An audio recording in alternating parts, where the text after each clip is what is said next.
Folks, welcome back to the iHealth channel, iHealth Radio, the ABC network. A new day, new show. A very awesome, interesting topic about mentorship. With me, I have someone that we've been trying to book this show for quite a while now.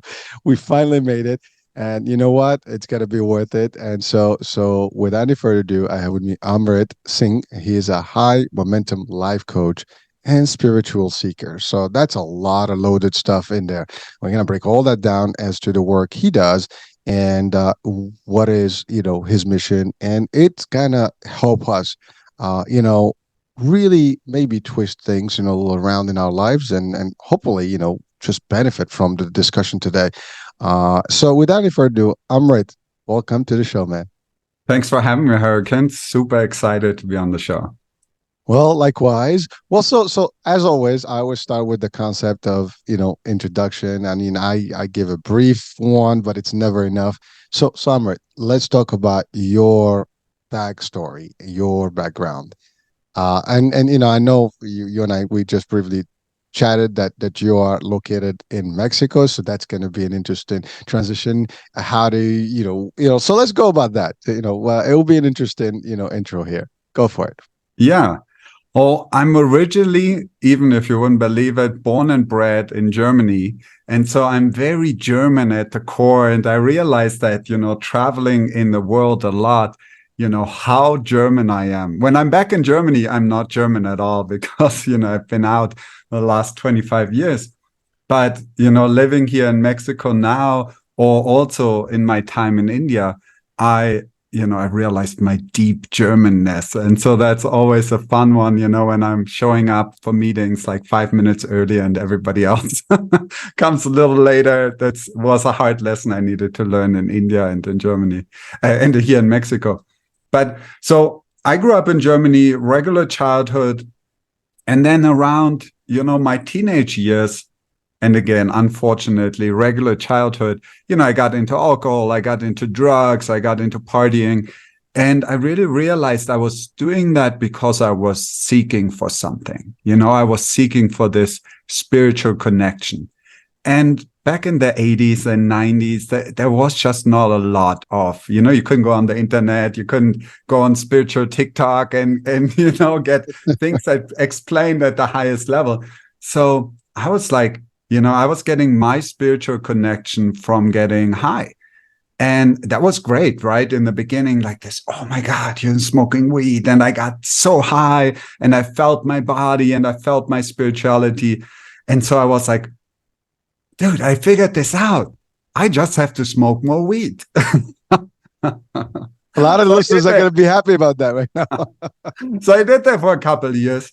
And then I got to a point where I was like, shit, I'm smoking a lot of weed and nothing changed, right? I mean, if you ever smoked a lot of weed, you know what happens is like you're happy on the couch, you're happy watching reruns of cartoons and eating your chips and nothing changed. So I looked back like a month, I was exactly the same. Look back like a year. Oh shit, I was sitting here on the couch smoking weed a year ago.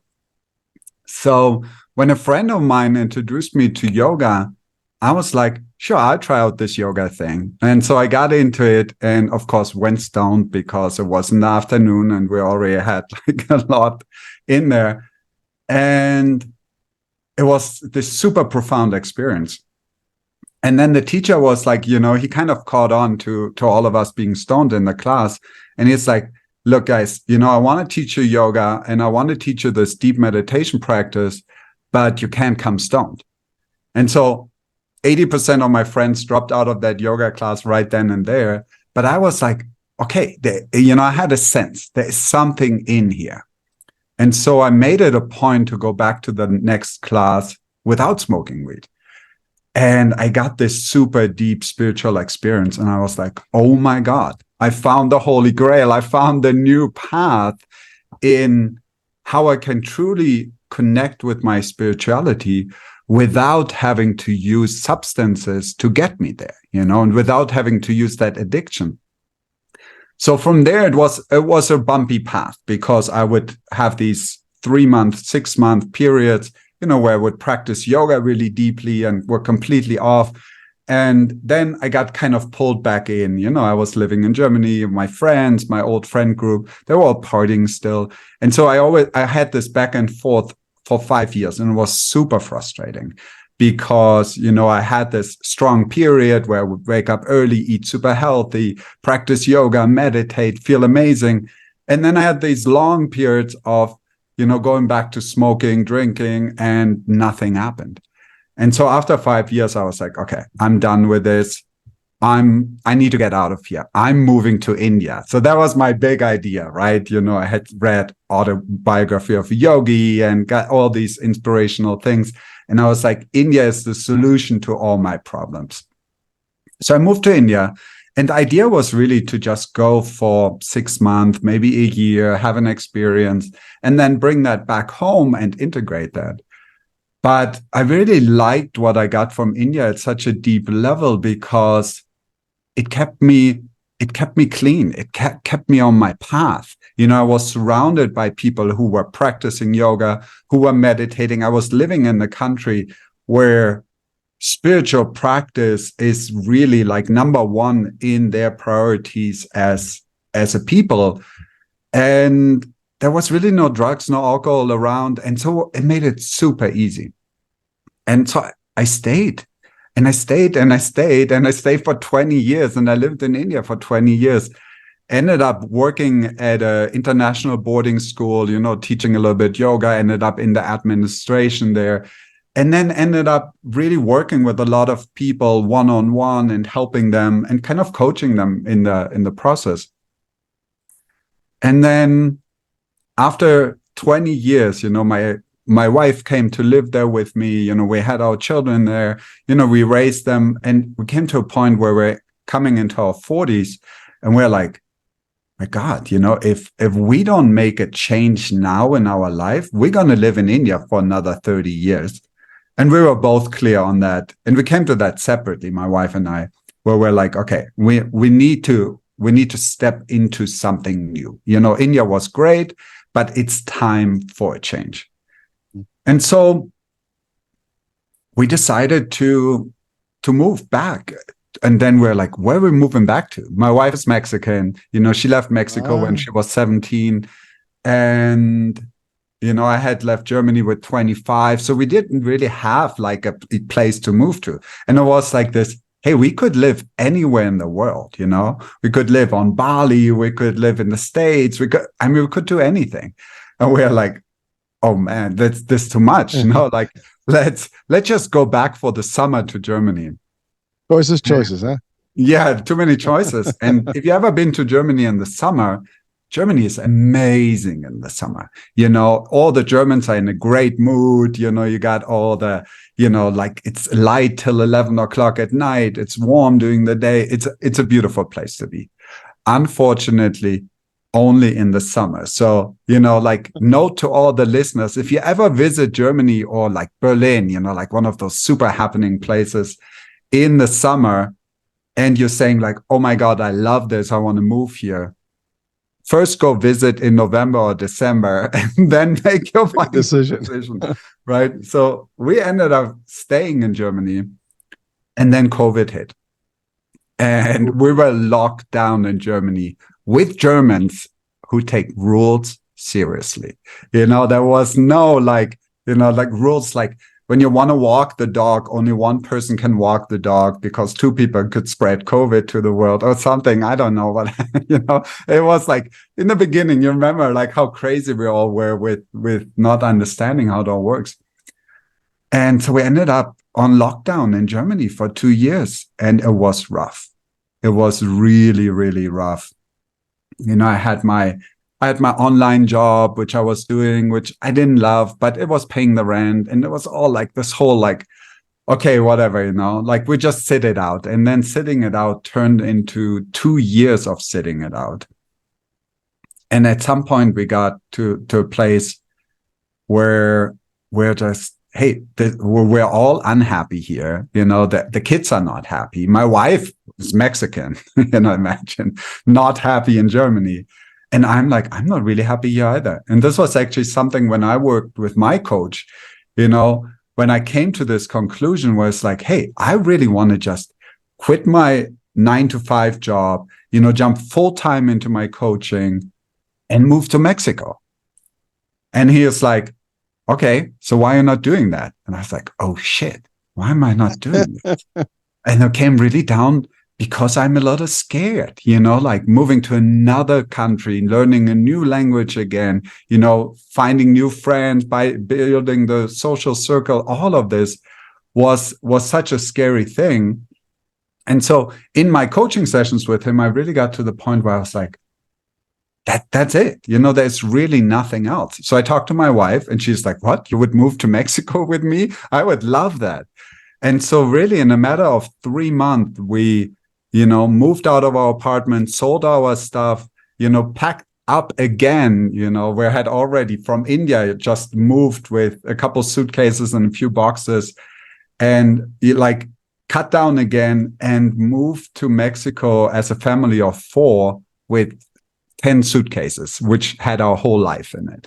And we are like, this is happening.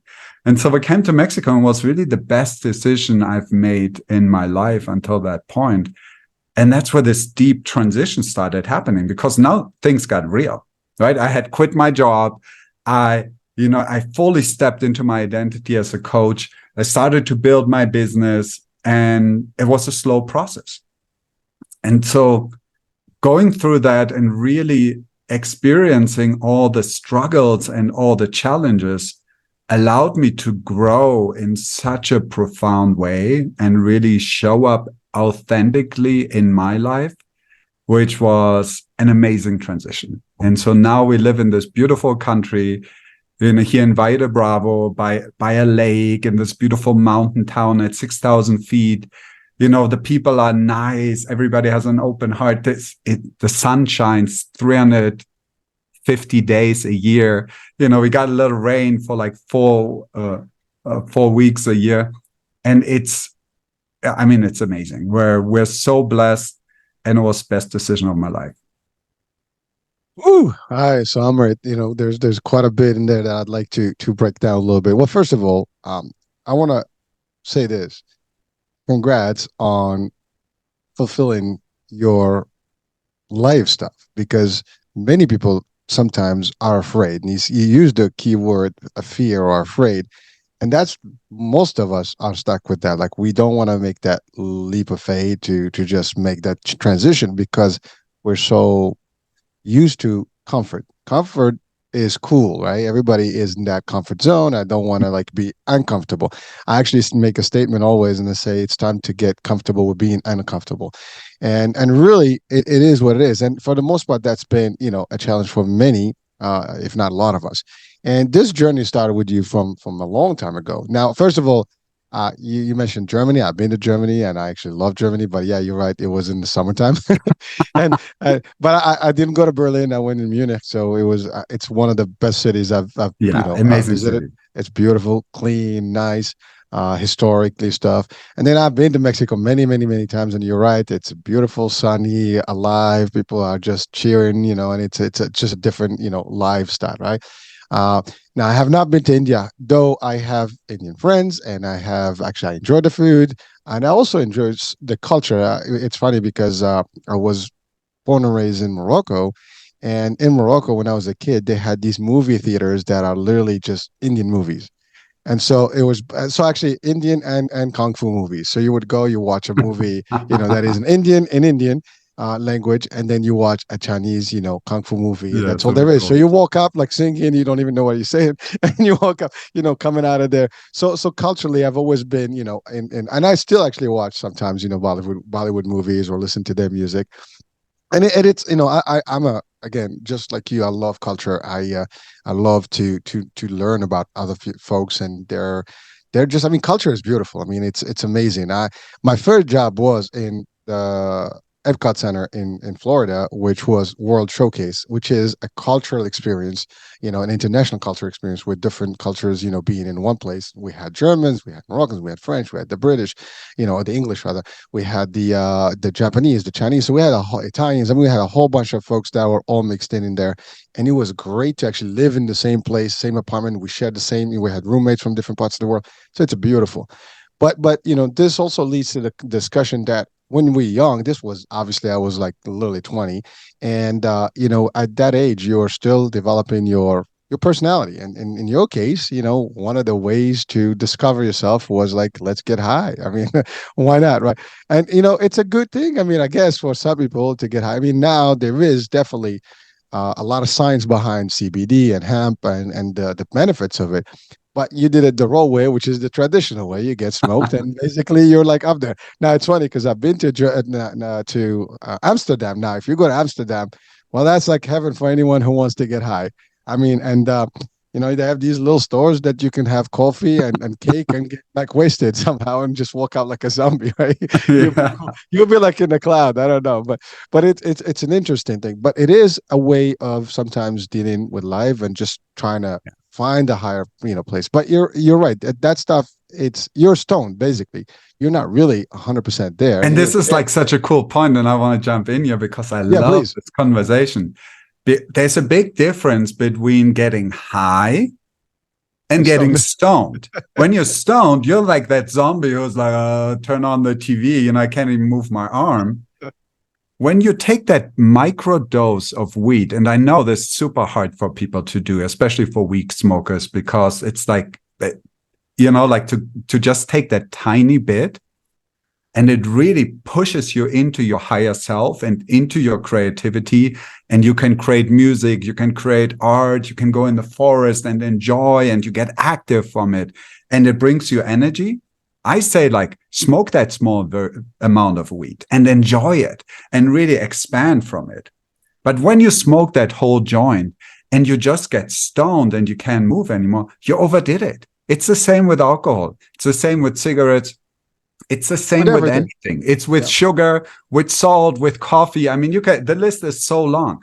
When you overdo it and you just end up in that moment when you're just like this zombie who's stoned, sure, that might be fun someday too, but you're just escaping from reality. You're escaping from who you truly are, from your real identity. And so I think that's the biggest issue with weed, is that people don't understand the difference between, taking one puff, maybe two, and feeling that high and feeling that you're still completely in control, versus, oh, yeah, I got the big pipe out and I got hammered and I'm just lying around and nothing happens in my life. Well, it's funny. The keyword stone, like, I mean, think about a big stone and you just like anchored to the ground. You're really No, not exactly. moving. You're not high. I mean, it's No, it's a no, it's like a contrast. I'm high, I'm stoned. I mean, you can't be high and stoned at the same time. no, you can't. I mean, physically, I'm talking just You might be high for the first 15 minutes and you yeah, really enjoy it, but then you uh, end up stoned because you overdid it. well, I love that. So extremism in absorption of anything products, whether to your point, sugar, coffee, food. I mean, anything can be bad. You gotta have moderate stuff. And again, listen, weed, like I said, it's become a science now. I mean, there's a Yeah. whole multiple products that are great for us, and Yeah. it actually Yeah. works with our cannabinoids, system and all the stuff, Amazing that stuff. Amazing science. it is, but for the most part, it was done to make you chill and just like. Now, the good news is, I have to say, people that do weed, they're not really aggressive. They're just the coolest people to be I around. know. They're not. I love that too. They're just chill, right? They're not gonna go, feisty on you, right? And in a way, but health wise, it's not. And again, if you're seeking that higher being, your higher self, that's not gonna. You'll get high, but you're not getting higher. I think that's the key. In your case, you were not fulfilled by this, and a lot of youth, experiment with drugs and this and the other and weed and all, and unfortunately, they just never find themselves. As a matter of fact, it doesn't matter if I've had so many shows about addiction, and everybody had a similar experience where they get to a point, it's like, what the hell, what's going on here? It's not going anywhere. I'm not doing it, and I'm not successful. I'm not fulfilling. Health wise, I'm not doing good. Relation wise, I'm not doing good. So it's not really a constructive way of living, and eventually you're not.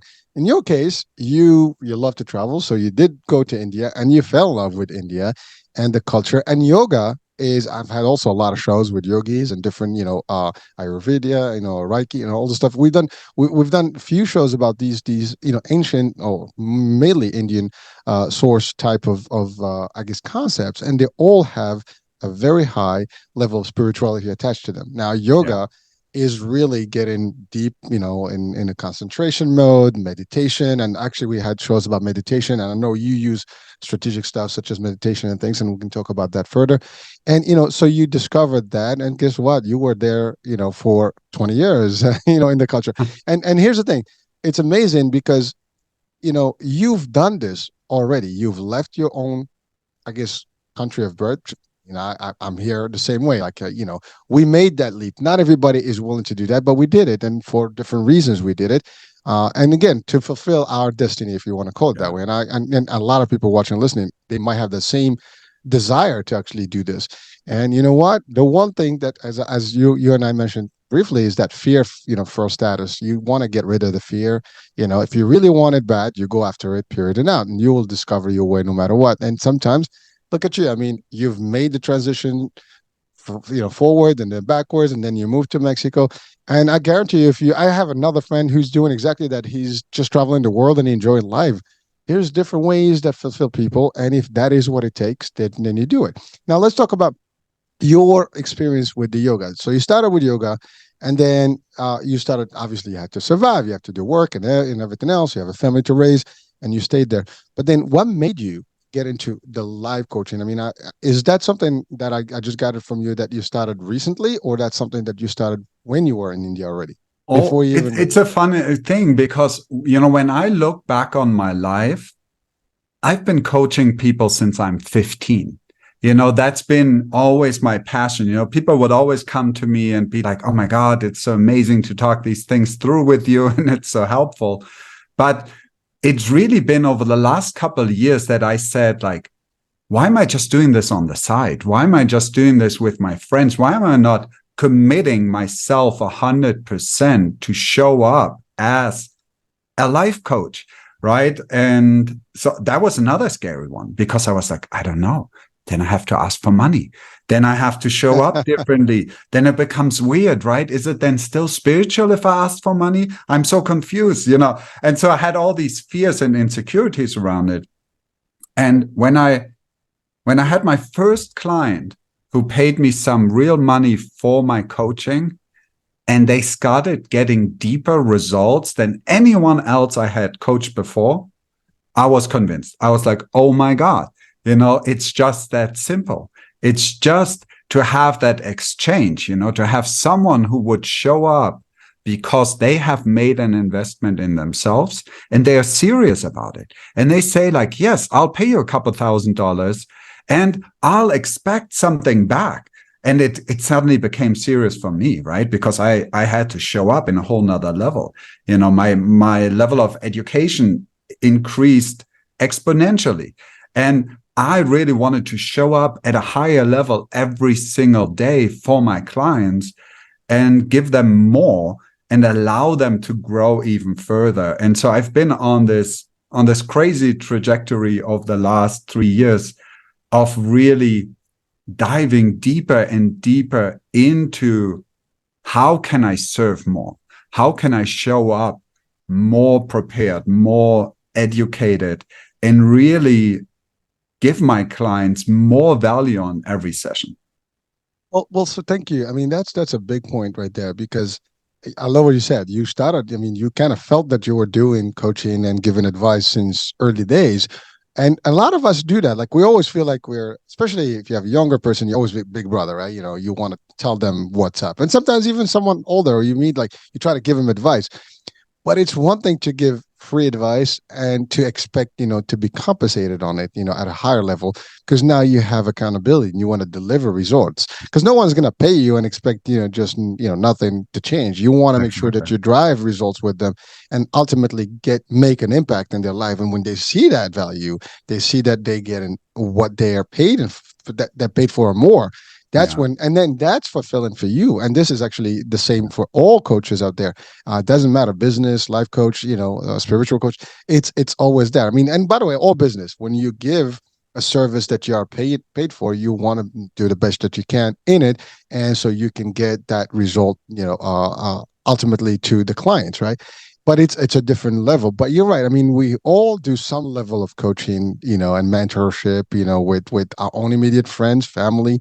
But when you expand it to the public, it's a different level, and Yeah. it's a different fulfilling thing, right? So, but before, I want to continue in this, but I want to go to the core of what you coach on. I mean, you started with yoga, and you discovered spirituality. You discovered yourself, the higher, personal. I mean, we talked about high performance, life coach, and the spirituality seeker. Now, for our audiences, this word spirituality can be very misconstrued with religion. And because I mean, sometimes they're one and the same, sometimes they're not, and I don't think they're the same. They're two different levels, And so in your research, in your journey, what would you define spirituality to our audiences with?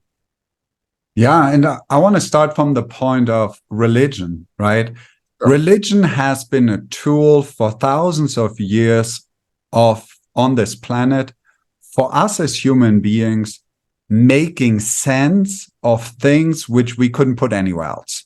Right. So there's one group who said, oh, we got this great temple over here. You just come and you pray with us. And when you do these prayers and you do it 5 times a day and you do it in this very specific fashion, you can connect deeper with your spirit. And then we give you all the answers, and then you just give us a little money so we can build another temple and tell more people. And religion was a great business, and it worked. And people were like, the reason people joined religion is because they have some sense in themselves. And it's this connection to soul. It's this connection to spirit. And they don't know where to put it. And they ask their parents, and their parents just shrug their shoulders and go like, I have no clue. I used to go to church and I used to pray, and that kind of helped me with these kinds of things, and it's the big things. It's like when someone you truly love passes and suddenly it's not there anymore. It's when you start growing up and you transition from being a child into being an adult. All these kinds of big transitionary moments are kind of monopolized by religion, right? We say you get married in the church, we do the funeral service, we do, like when you feel really guilty or feel a lot of shame, you go to confession and you let go of these things. So religion just kind of created a tool to serve people in this need. And so that's why it was a good business, right? Any business that serves a need expands, and you can look at around the world why religion has so many followers. For me, spirituality is something very different. For me, spirituality is a little bit like we have that spiritual identity in ourselves. Every single one of us has this. Every baby that is born on this planet has it. Every person who's 80, 90, 100 years old has the spiritual connection. And the way how I always like to express it is, it's really not for us as human beings going out into the world trying to find spirituality and have a spiritual experience, but we're really spiritual beings coming on this planet, taking on a human body and having a human experience, and having to deal with, oh my God, I need to eat. I need to go to the bathroom. I have sexual urges. I feel like, like I have emotions. I have these things I need to figure out. I need to make money. That's human experience. But at our core, every single one of us is a spiritual being. And how deeply you're connected to that essence in yourself, that is really what spirituality means. Spiritual lifestyle, spiritual path, spiritual pursuit has nothing to do with going out there and finding the guru who tells you what to do, or finding that new religion which gives you even a better tool on how to connect with your own spirituality. But it's all about like closing your eyes, feeling deep inside and feeling that core essence inside of you, which allows you to be like, oh my God, it's all there. I'm that deeply connected to source energy. And you can call that Allah, you can call that God, you can say, yeah, there's nothing, there's just the universe. It all works. It doesn't make a difference. We are all connected at that deep, essential spiritual level. So for me, that's true spirituality. So thank you. And actually you're touching on something that I think everybody, religious or not, will probably agree on. The fact is, this you said we have the spirit, our own spirit that kind of manifests into this body or avatar. I refer to it as an avatar that operates in this realm or world that is material, right? But in all beliefs systems, we have this discussion about the soul. I mean, sometimes, I mean, it's referred to as spirit or soul. Now the soul is this being that no one understands in this planet. I mean, really, like what it is. We know it's at least we try to interpret it as a form of energy that, as you stated, connected to the creation or to the universe. And then at this junction here depends on your belief. You would determine if this is this name or this denomination or whatever the case may be. But the fact is, everybody knows deep inside that we're supposed to be good, we're supposed to be spiritual, we're supposed to be connected, we're supposed to care. And anyone that gets to the point of that level of spirituality, regardless of their denomination and religion, it's someone that is actually finding a way that is better in terms of living. These are the folks that typically do not do bad things. They're typically at a higher standard in humanity. And again, it is fascinating because, like, here you are, you and I, two different religions, literally in terms of our practices. But yet, there's the connection that is going to the source. And the source is that I don't think we will disagree on it, is that we all feel connected to this world. We all hope and thrive for a better world, for a better being, for being a better state of mind, I would say, and existence, right? And I guarantee people are watching from whatever walks of life in different groups. As you said, besides the defined religious realms that we have, we all have this level of deep seeking. And I think that's the thing. Many are not fulfilled with what they know and how they know it. And regardless of where they wind up, in terms, like you said it, I mean, you didn't feel that you were fulfilled at a young age, and you discovered this through yoga because it allowed you to get to that higher plane, if you want to call it, in terms of understanding and being in a Zen moment. I mean, it's just meditation is a big deal, in the realm of spirituality, and meditation is really, even in the religious aspect, people meditate when they pray, right? So it's the same thing. Now, this is not a religious show, folks, so we're not going into that, but it's just the understanding the spirituality versus the actual concept as a whole of religion, and the concept of just the source, or as the Greeks used to call it, the ghost in the machine, which is the spirit that's running. And frankly, like, we all have that. That's the next level of us. I mean, it's really the true, I believe personally, this is just me, I believe that the true us is our soul, which Yeah. doesn't end. It just transits from one world to the other, and then basically, based on our presence in this particular world, we have certain tasks to perform, and mainly being good and being, I guess, closer to to our purpose of being here. You know what I mean?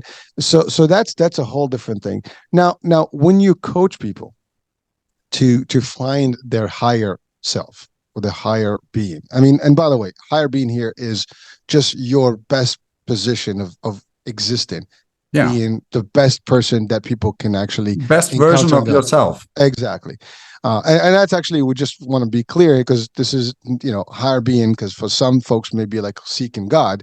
This is, which, by the way, there's nothing wrong with that. Same thing in the end. Yeah. Yeah, it's really, being you. And if you can get to that highest level, then you'll be closer, to the universe, and the connection with everything that is being created in this universe. So now, you use techniques and strategies to get people from nothing to the higher potential level. What does that experience look like? Because you've been through it yourself. So take us through this journey of, like, me coming in completely not clear about life, not sure, completely lost in this world, and getting into this realm where I can start, like, being more zen, and Yeah. in a good place. Yeah. And, I want to start with a little story around that.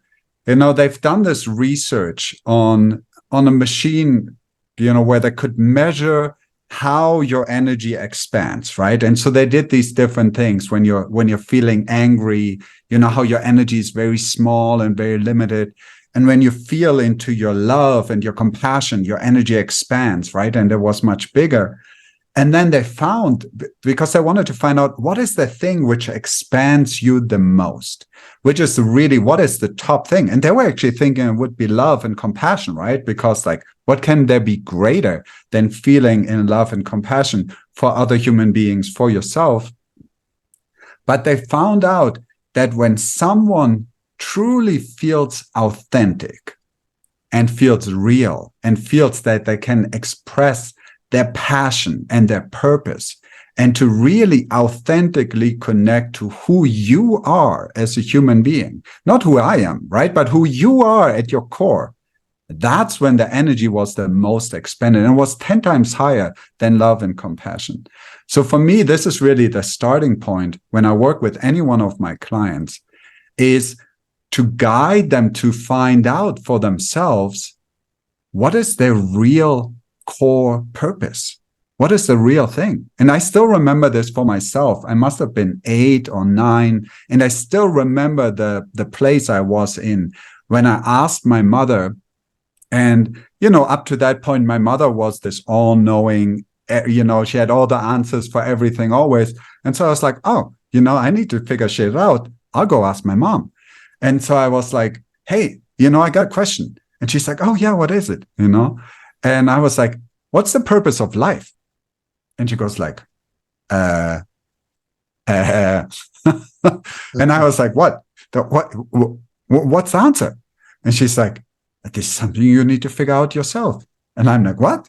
You don't have the answer for me? I was so ready with my 8-year-old self to just move to the next thing and be like, oh, okay, now I know the purpose. I can just do that.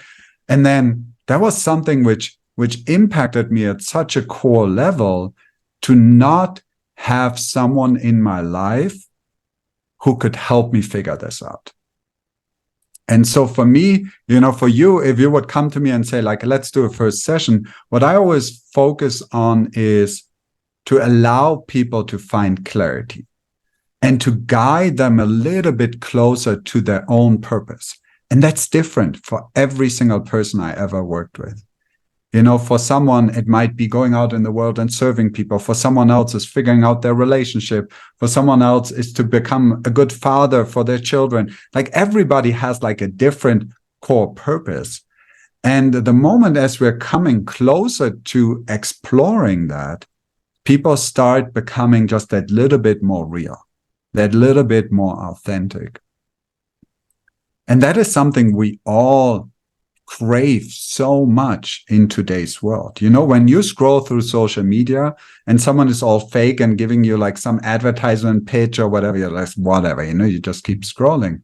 But when you meet someone who is authentically themselves, even if you disagree with their beliefs or how they show up or how they dress or what they think about politics or whatever it is, but if they're truly authentic in their being, you're attracted to that because you want to know more. And you're like, hey, that's an interesting person. That's someone I want to have as a friend because that's an authentic person. And so for me, really, all the work I do comes around as, what does it truly take for you to just become that little bit more authentic and that little bit more real and that little bit more your true self? Because when you hit that point and you show up in the world in your true identity, and now it gets interesting because then it comes back to that soul spirit thing, right? Because that's what truly expresses itself. Because your true identity has nothing to do with how much hair you have on your head, or if you're a man or a woman, or the color of your skin, or what your sexual orientation is. Those are all just the superficial things, right? But your true core identity, your true authentic self. And that's the point where you can start connecting with what gives you passion, what allows you to feel purpose, why you want to jump out of bed at 6 a.m. and get to your work and get into your relationship and start creating prosperity in your life so you can share it with others. because you truly connect to who you truly are. And that's really all it is. Thank you. And you touch on energy, and again, one of the key things that sometimes people cannot comprehend is that we are an energy form. I mean, everything in this universe. I mean, we're talking science and physics. Everything is electrons and protons, and just atomic level and subatomic, and it's all energy related stuff. So there is that equation in life, and you're right. When you start looking beyond this, the facade and whatever our avatars look like, and even our, I guess, inclinations in life, whatever those may be, at the end we have that. And when you feel that energy, and energy can get literally very easily perceived by people, because you get around the room and some people, they just like attract you with their energy. Some people, they just push you away with their energy. It's like frequencies and vibing, going on at all once. Now, again, this is probably one of those shows that's going to get a little bit, hairy, because it's sometimes not really acceptable in the concept of how we see things, because we perceive everything in the material spirit, in material realm, but not in spiritual or energy, level. But it's Yeah. all one. We all those things. We have an actual energy, source. That soul that we don't understand what it is fueled, at a certain point. We don't know exactly what that is, but we can discover it. We can be that person. We can be that individual. And by the way, this does not, again, cross over. Whatever your religious perspectives are, you can still operate within the same thing, and the energy is still going to be there. It's just how you're going to channel it. And then to your point, when you get that authentic yourself, and I think everybody out there is looking for that authenticity in themselves. The problem is sometimes we don't know how to elevate to that level. And when you get to that level, you start seeing the world differently. You're not at the same, level as everybody else. And it's not about being in levels. It's just that you're at a higher, I guess, plane yourself. You're just like, you analyze things with more, I guess, wisdom. You're not rushed into decisions. You don't do stuff. And I love what you said. You can disagree with people, but you don't have to go crazy with them, because you are already at a different point of your existence, that okay, maybe they need some guidance. Maybe I just need to give them peace and stay away from them.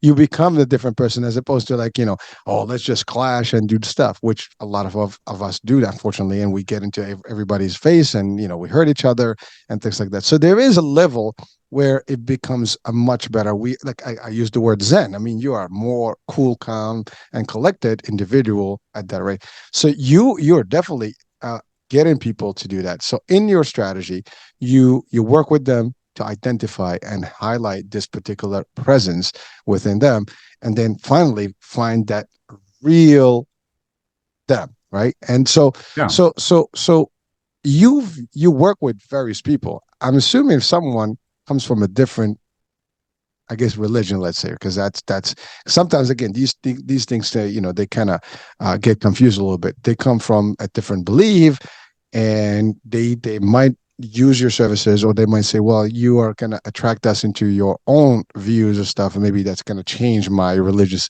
realm. What would you say to people, to really make them feel that this is not the religious aspect? You're not trying to convert them. You're trying to get them to be a better person, and Yeah. regardless of what their belief is. What would you say to those people, just to ease Well, them? for Because I me, for think that's a big. example, yeah, sorry, you weren't done. No. I said that's just a big element that people probably will be questioning watching this show. Yeah. Well, out of all my clients I'm working with right now, only one is actually, in the same religion I'm. Everybody else is, there's Christians, there's Muslims, there's people who are atheists. And for me, it's never about that. I always bring them back to, hey, how do you feel when you go to church and when you go pray? And they say, oh my God, I feel so amazing. I feel connected with community. And then we got into, so why are you not going on Sunday? And they're like, oh, maybe I should go on Sunday, right? And so it's a tool. It's a tool that serves you. And if you enjoy how that tool serves you, I will actually be the one pushing you to go and do that, because it gets you that one little bit closer to your authentic self and to your real identity. And if it doesn't serve you, you need to decide what you want to do, right? And so for me, I love working with spiritual people, and I love working with religious people because they have already a concept of wanting something which is out there. And they've been using it through their belief in Allah or their Christian identity or whatever it is. But I love connecting with people like that because I really feel ultimately, we can all either be amazing human beings or idiots. It has nothing to do with our religious identity and our religious beliefs, but it has everything to do with who we are at our core, right? And how we choose to show up in the world. So for me, honestly, if someone comes to me and says, hey, I'm nervous around, will you try to convert me? I never once talked about my religious beliefs in a coaching session. And I have no interest in starting to do that because it has nothing, over the last 5 years, I moved so far away from religion, and I have nothing even to do. When people call me a Sikh today, I'm kind of like, I don't know, I don't even know if I want to be identified as religious because it's so limiting. It's so put in a box. For me, I want to connect with everybody. I want to go to churches, to synagogues, to mosques. I want to connect with beautiful people. And you can find beautiful people in a mosque, same way as you can find beautiful people at a rave. And it really has nothing to do with, what your stamp or your label is, because the core is what makes a person. Well, thank you, and I appreciate your answer. I mean, it's pretty clear, and I love what you said about the idea that you're open to everyone. It's not a purpose to deviate people from their core beliefs, rather than to get them to be better at whatever they are and just elevate themselves. And you know what? That's a big deal because I do believe that there is two types of people on this planet. I don't judge people for who they are and their religion, all the stuff. I mean, I have my own belief in terms of the religion aspect of it and how I operate. But within that same, I do believe that there's good people and there's bad people. Now, whatever their denominations, their, I guess, penchant, as they say, or their, inclinations, that's theirs. But the fact is, even in one particular reason, you're going to have people that are good or bad. And really, even in the realm of creation, we believe in there's a good and the evil, right? And so you're either going to fall into one of these two categories. At least that's my personal opinion about things. So I don't judge people for, to your point, as you said, like how they look, what they look, like what they believe in. Rather, are they a good person? Are they a bad person? Are they going to hurt people? Are they going to be more loving and And fulfilling really, and what just, are the actions, right? Like, how do they show up in the world? that's it. And that's what counts. And that's what counts for all of us. How do you show up in the world? What do you do to support other human beings? How do you show up for nature? How do you show up for the environment? Like, what are the actions you're taking? Don't hide behind, oh, I'm this religious, this, that, right? That's all meaningless if you cannot transcend that and really through your actions show how you care for humanity as a whole. Well, actions speak louder than words, right? I mean, it's just, you got to talk the talk, walk the walk. And really, that's really what it is. And if you elevate yourself, you will find yourself in the positive realm, and therefore your actions will behave in that such way. And if you're in the negative side, you will behave in such a way, and you're going to hurt people, and you're going to be not very appealing, and so on and so forth. So we have, I mean, in our belief, for example, we have two afterlives choices. We can even be, and again, this is, some people would disagree, like, what the hell are you talking about? Well, we have a great place, that we might be going to, or a bad place based on our actions now. So at least that's one of the beliefs, right? But the concept is we decide where we go. We Yeah. have free will. We have the freedom of choice of how we can live our lives and where we can wind up. And whether that's by design in terms of, picking our religious, realm, or just by behaving correctly. Now, everybody, is inclined to do good. I think in our core, we're supposed to be good. But unfortunately, there's so much negative energy that drives people into like doing bad and being very hurtful and, I don't know, killing and destroying and stuff. But that's not really the true nature of where we're supposed to be. That's just the evil energy or the negative energy that's actually out there that we actually incline to. Like it's again, it's like a And dish. it's usually a way to compensate for something. It's for Yeah. compensate for something that is missing. And my favorite example is always to look at little kids. If you have Oh, love 100 it. little kids, there is no evil in there. You might have the one or two which are kind of, taking the stick and they want to hit the puppy over the head with it. But 98 of them want to cuddle that puppy and be kind and give it some water and feed it and carry it around. And then when you look at those two who wanted to hurt the puppy, you look at their home situation, you look at how they grew up for those first 5 years of their life, and there's something fucked up in there. And there's some trauma in there, which those poor little two souls are trying to process through those evil, in parentheses, actions. But when you truly can connect, and that's what I again love about the example of children, when you truly can connect with those two souls and these two little tiny human beings, and you give them love and care and allow them to feel safe and secure, guess what? They're going to want to be kind and give that same energy back to the world. And so my strong belief is there's truly no inherent evil in the world, and there is no bad people, but there is people who got hurt so deeply and traumatized so profoundly in their early childhood or even in their teenage or young adult years that they hardened to such a deep level where they're like, screw it, I can go steal and kill and cheat and be nasty and say nasty things which make other people cringe and cry and suffer, and I don't feel anything. I couldn't care less about it because I got hurt on such a deeper level. And so Yeah. that's kind of the concept I'm going with. Go ahead. No, I love it, and you said actually better even than I said. Is the idea there's no bad people. It's just where the circumstances and they drive from their information that drives what their behavior. And I love the example of children because children are innocent by default. They have not been corrupted yet by the world, events, and therefore they behave in a natural state. As opposed to as we start growing, we get all these influences, and therefore we start packing, one way or the other, and that's when our behavior becomes good or bad. So I love that. Now I love what you do in terms of getting people to that level, because I think ultimately if someone gets to that elevated state, then they can become better and impact the environment differently. They'll have a better I guess outcome in their society.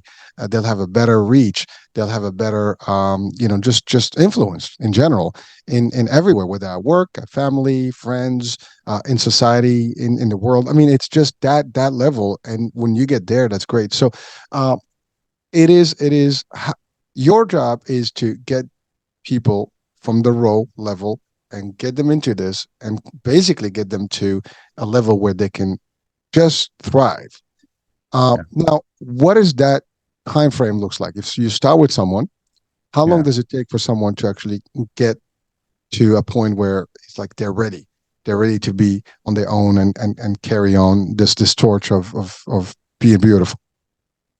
Yeah. I mean, really, what I've found is that in one session, which I always offer my first session for free because I don't want anyone to have this feeling like, oh my God, I don't have money. I can't work with this guy.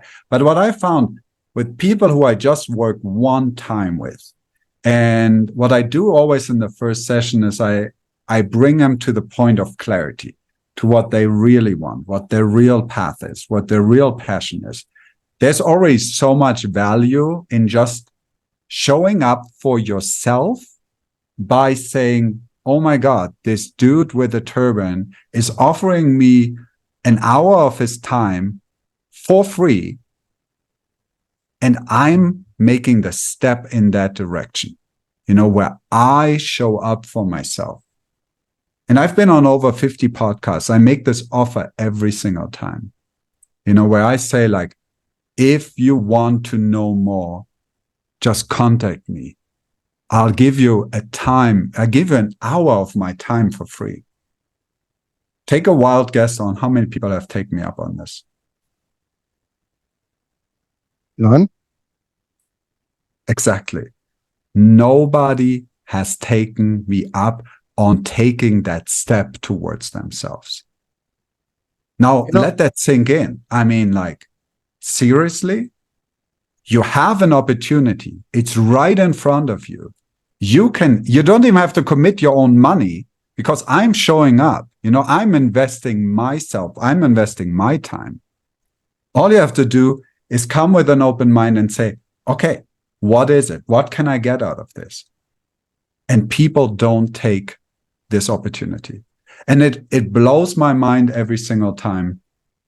So that's the first step.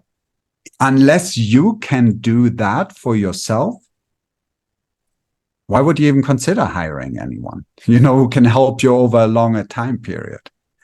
But when I have people who actually dare to come on a call with me, dare to dive deep, dare to explore themselves, that's people I can work with because I know they've already taken the first step.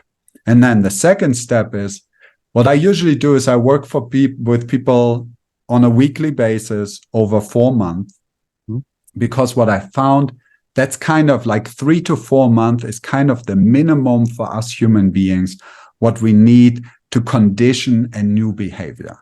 Because, we go into the nitty gritty of, as soon as we're clear on what do you want, what's your purpose, what's your passion, then it comes to how do you have to align your actions with that? What are the things you need to do more of and what do you need to do less of? And you choose that. I'm not coming in and telling you need to meditate for 6 hours a day and then you need to do social service for another 6 and you need to, do blah, blah, blah. It really comes down to what can you do to get yourself closer to yourself? And what are the habits and patterns which you want to do less of because they take you away from yourself? And so having these weekly check-ins is so powerful because it's a little bit like a New Year's resolution on crack, right? Because we all have had those New Year's resolution where we're like, we're going to go running every day. We're going to go to the gym. Actually, gym owners build their yearly budget on and around New Year's resolutions because they know on January 2nd, they get that huge spike in signups. They sign up 3 times the capacity of people they can actually handle in their gym because they know after 2 weeks, 50% have already dropped out. And after 4 weeks, it's at 93% of people who have dropped out. And that's the only way how gyms survive, why they can offer these super low rates for memberships, right? Because they know that many people will drop out. So what happens in the coaching process is you don't get to drop out. You're staying accountable to your own goals because we have that weekly check-in. So it never gets to the point where you're like, shit, this is the point where I want to give up. I cannot do this. I cannot quit smoking. I cannot get into exercise. I cannot get into healthy eating. I cannot show up for my business the way I know I have to show up for my business. And so through this consistency, people actually see some lasting change. And then after a period of 3 to 4 months, they have a base which they can then take forward and they can continue with, and it becomes part of their identity and of themselves. Well, so Amrit, I know we have a hard stop, but I do have one question. What does your client looks like? Like, who can benefit from your services? Well, I have 2 different things I do. One is I work one-on-one with people where I just take a few selected clients because, my time is limited. I can only work with so many people. So I really want to leave it open to anyone who says like, I want to work on that. I'm doing this new thing I'm super excited about where I very specifically work with men who are struggling in their marriages because I saw a lot of my clients that came to me were that type of clients. I wanted to create a product which was more fine-tuned, more niche, more specific.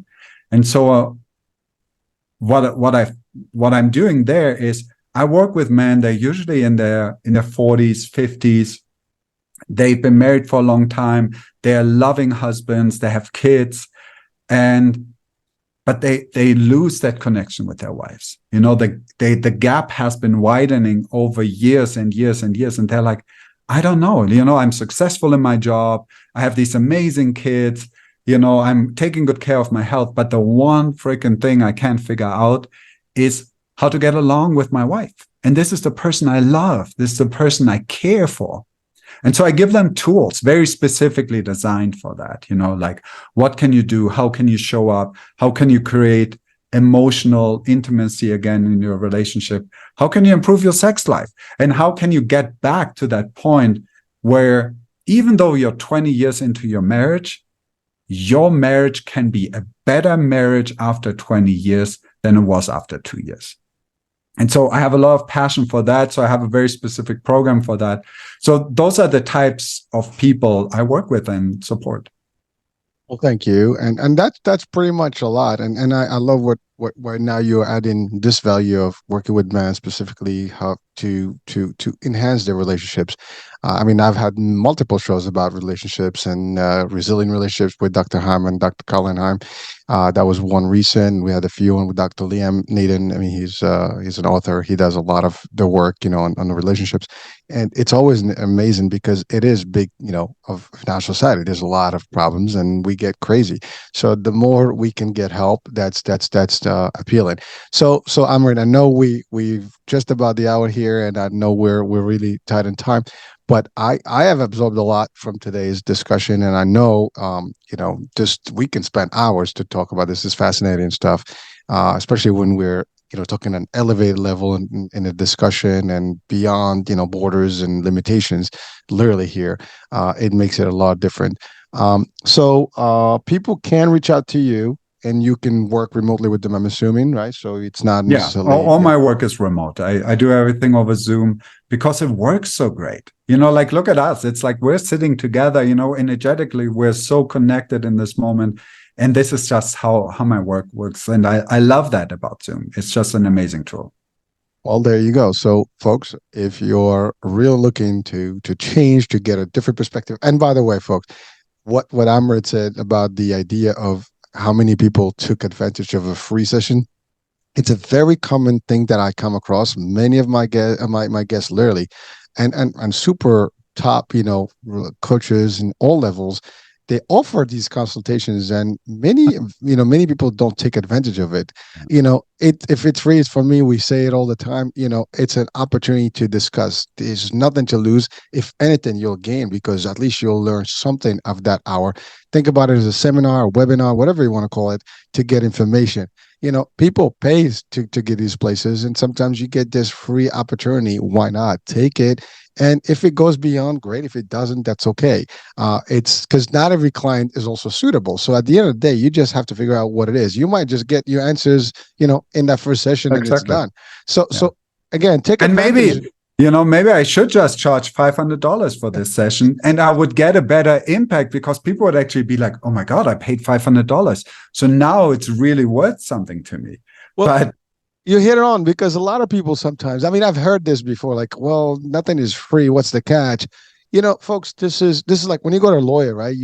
They charge you in the first consultation. No, they give you a free consultation so you can see your options. This is the same thing. If it's coaching, you want to at least get stuff. I mean, I've had offers on books. I've had offers on discounts. I've had offers on free sessions. And take advantage, folks, of it. There's nothing wrong with it. If you really think you can use the service, inquire. That's why, again, this is just me, because I'm always fascinated about the idea, like, people are missing opportunities when they might need it. Now, if you don't need it and you feel that got this, that's all good. Obviously not. But if you think this is going to be helping you in one way, shape, I mean, sometimes you might need multiple opinions. So you can do a consultation here, you can get another consultation there, you can have a therapist, whatever, and then identify all that. Maybe you can use them all, maybe you can use none. But do it. So again, I just wanted to highlight that, because I think it's an interesting, it comes along very often where I hear the same thing. I'm giving free and I'm not getting anything. And that, I think, stems from, like, people don't appreciate free because I think it's less value, but that's not true. This is, like you said, your time is more valuable than any money in the world. And so that's important. Anyways, I don't want to get further in that, but so Amrit, I mean, I really enjoyed our discussion today. I had so much fun here, and we had a very highly spiritual discussion in a way, with some fun in it. And definitely, folks, this is an important piece of our lives. If you think that there's an opportunity here to reach out, please do so. I will have the link of where you can reach out to Amrit, in the description of the show. I think it's Marriage Reconnections Roadmap. Is that the one? Yeah. Yeah. Well, that's the one specifically for the man. And so Okay. that's why I've been putting a lot of energy in there. But otherwise, just reach out to me on Instagram, on Facebook, on TikTok. I love doing TikTok. That's like one of my little fun projects. And so just send me a message and just inquire and just start a conversation. And honestly, you don't want the session for free. You can also send me $500. I'll not say no. So whatever you want. All right. Thank you. Well, listen, I know you have places to be and people to see right now. So Amrit, thank you so much for being with us today. It's Well, been thanks great. for having me. Oh, just one thing before you leave us. If you can give us just one or two words of wisdom before we part, that's just my tradition on the show. Be yourself and have fun with it. Sweet, simple. I love it. All right. Well, Amrit, thank you so much. You have a great one. And folks, I hope you've enjoyed the show and you've picked up a few things here that can help you in your life. And that's all there is. I'm Hurricane H. We'll be talking soon. New day, new show, new topic, and new guest. Bye bye for now. Thanks for having me, Hurricane. Bye. You're welcome.